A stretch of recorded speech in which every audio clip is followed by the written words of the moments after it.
मैं हूं प्रीति। आप देख रहे हैं आवाज इंडिया, देश की सबसे भरोसेमंद आवाज। आइए एक नजर डालते हैं देश दुनिया की अब तक की 10 बड़ी खबरों पर। बिहार में गठबंधन की सियासत गर्मा गई है। एआईएमआई ने आरजेडी को साथ आने का प्रस्ताव भेजा, लेकिन तेजस्वी यादव ने कोई जवाब नहीं दिया। ओवैसी ने मुस्लिम के साथ हिंदू प्रत्याशियों पर भी दाव लगाने की घोषणा कर दी। ऐसे में अगर एआईएमआई अलग लड़ती है तो आरजेडी को कई सीटों पर नुकसान हो सकता है। मुस्लिम वोटर्स के लिए ये बड़ा राजनीतिक दाव बनता जा रहा है।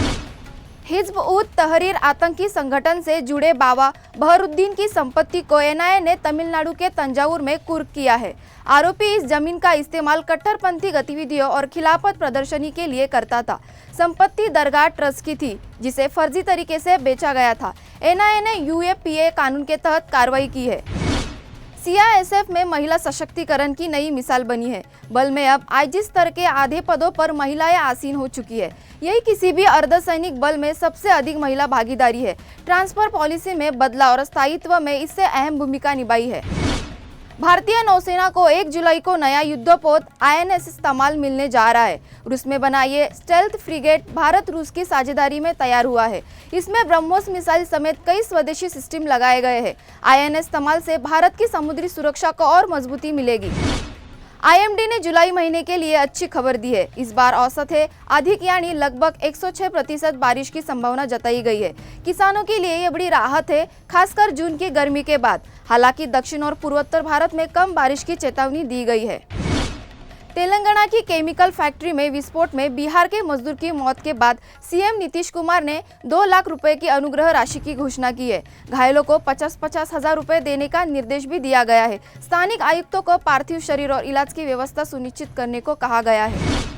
दिल्ली में झुग्गी वासियों के समर्थन में केजरीवाल ने जनसभा की और बीजेपी कांग्रेस पर हमला बोला। इसके जवाब में कांग्रेस ने आप को बीजेपी के एजेंडे पर काम करने वाला बताया। कांग्रेस ने कहा कि आपने कई मौकों पर बीजेपी को फायदा पहुंचा है, चाहे हरियाणा हो या बिहार चुनाव।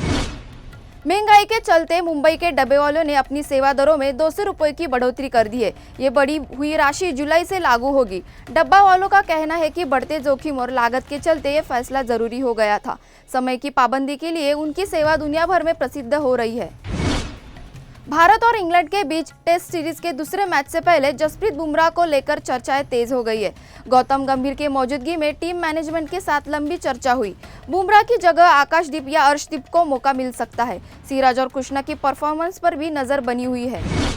बिहार सरकार और एएआई के बीच 6 हवाई अड्डों के विकास के लिए एमओयू साइन हुआ है। बीरपुर, वाल्मीकि नगर, मुंगेर जैसे एयरपोर्ट को उड़ान योजना में शामिल किया गया है।